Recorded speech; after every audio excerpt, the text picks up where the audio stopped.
Oh là là, cet épisode, je l'ai adoré.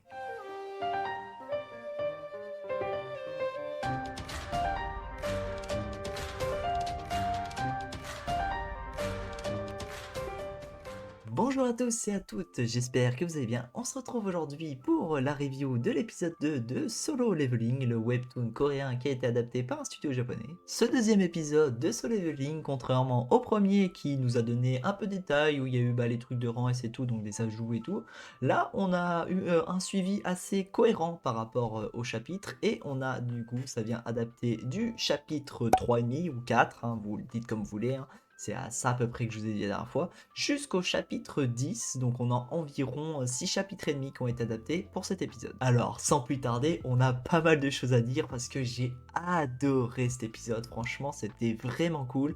Il n'y a pas du tout le truc qui faisait peur au chapitre 1, à l'épisode 1, c'est qu'il y ait de la censure. Là, il n'y en avait pas du tout, au contraire, hein. Les moments trash ont été accentués, là où on a eu des images dans le webtoon un peu à droite à gauche quand les statues venaient défoncer le personnage principal. Là, ça a été intensifié. Il y a eu vraiment, on a vu le mouvement, on a vu sa douleur, ça s'est perpétué pendant quelques minutes. On a vu sa douleur, on a vu comment il s'accroche à la vie. Et franchement, c'était trop bien. Moi qui adore le trash, là, j'étais ravi. Et là où dans le webtoon, on nous montre du coup un Song du coup le protagoniste qui s'accroche à la vie via un fil en fait, qu'on nous montre des flashbacks, le fait que il s'est toujours accroché à la vie avec un fil, un espèce de fil violet, et que ce fil il était tout fin, qu'il était prêt à se rompre et ainsi de suite.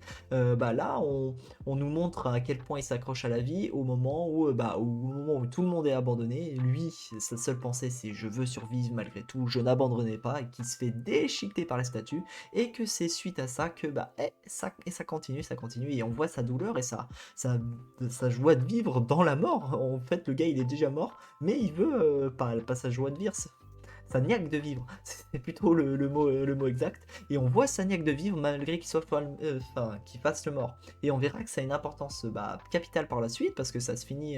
Je trouve que le scénario de cet épisode est vraiment cool, c'est-à-dire qu'il se finit à un endroit très précis, puisque là, après cet épisode, on a vu à la fin que il y a un message qui est apparu avec est-ce que vous voulez devenir un joueur, et vous verrez que ce message a de l'importance par la suite. Et le fait que ça se finit là-dessus, ça nous montre que malgré que ce soit fini, il y a un truc, mais on sait pas encore quoi, on sait pas pourquoi, on sait pas où ça a été créé. Et je trouve que scénariser comment et s'arrêter là-dessus, c'est hyper cool, hyper cohérent, et c'est vraiment cool puisque ça nous donne envie d'aller voir l'épisode suivant. Bon, sans parler du côté trash un peu de l'épisode que j'ai kiffé, hein, ce côté un peu de longueur et du coup de bien adapter le mouvement et le mouvement qu'il y a entre les différentes images, là où dans le webtoon on a image par image. J'ai trouvé ça hyper cool, les différents plans qui ont été utilisés et ainsi de suite, où on voit bien la difficulté qu'a Song au fur et à mesure, que c'est le faible parmi tous, hein, qui porte bien son nom, qu'il perd sa jambe et ainsi de suite, et que malgré qu'il soit faible et tout ça, il se donne la niaque pour continuer.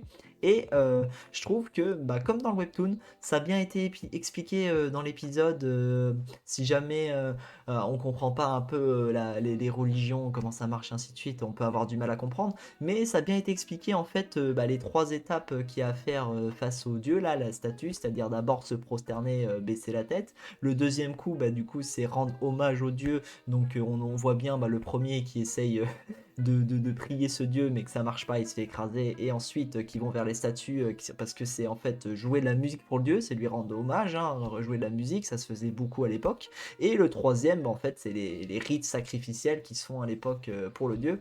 Et ça, c'est important, c'est hyper important dans le scénario, mais ça, c'est pas le cas que dans les épisodes, c'est pour ça que je vais vite passer là-dessus.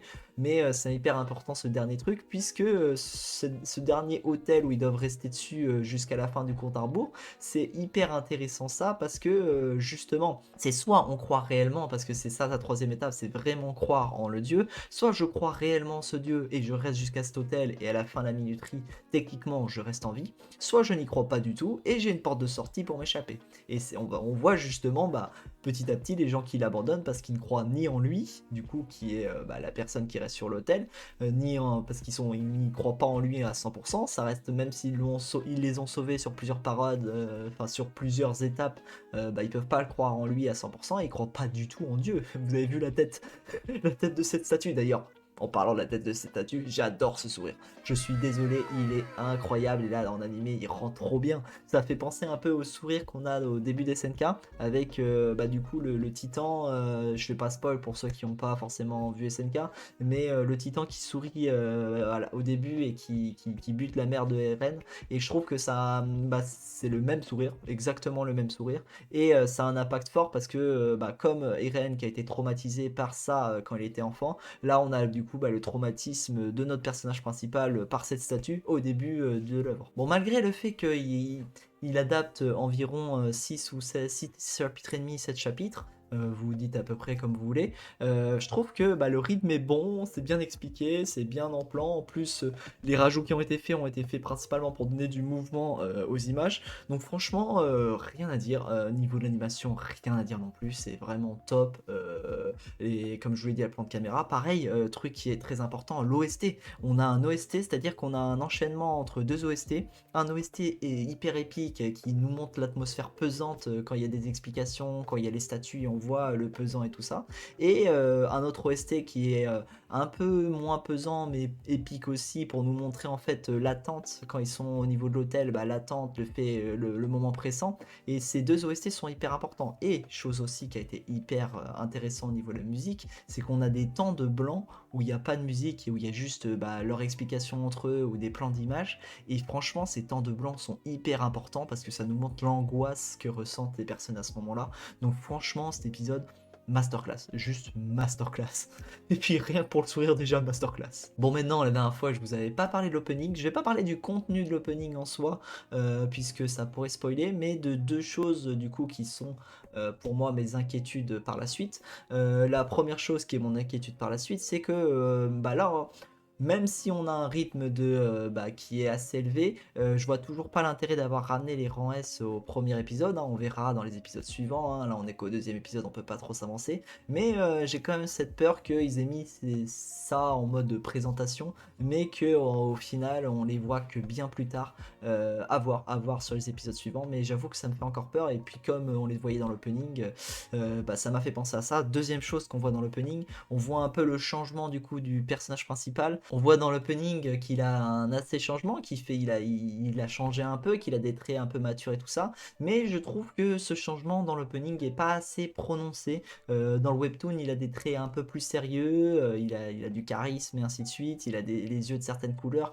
qui font qu'il y a une ambiance autour de lui et tout, et on voit réellement le changement entre son lui d'avant et son lui d'après, un peu comme Shinichi dans Parasite, où on voit réellement son changement. Donc quand Migi prend possession de son cœur et du coup qui devient de plus en plus parasite, et avant quand il est complètement humain. Et ce changement, j'espère, on verra par la suite parce que là c'est que l'opening, donc forcément c'est animé tout ça, mais j'espère que ce changement sera réellement plus prononcé, parce que pour moi là dans l'opening il est un peu prononcé mais pas des masses non plus, donc à voir, hein, on peut pas non plus s'adapter là-dessus. Par contre pour ce qui est de la musique est entraînante, elle est cool, avec des bons rythmes et ainsi de suite, et j'ai vraiment kiffé la musique de l'opening. Franchement c'est un opening qui peut s'écouter régulièrement. Voilà, c'est tout pour la review, je vais pas parler plus parce que sinon on peut en parler pendant des heures. On se retrouvera à la fin de la semaine pour la review du deuxième épisode de Blue Exorcist. Sinon on se retrouve la semaine prochaine pour la review du troisième épisode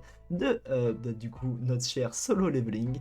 J'espère que cette vidéo vous a plu, pensez à la liker et à mettre dans les commentaires votre avis à vous, si vous avez les mêmes impressions que moi, si vous avez des divergences. Moi j'adorerais discuter de ça avec vous dans les commentaires. Et sinon on se retrouve une prochaine fois pour une prochaine vidéo. Ciao ciao.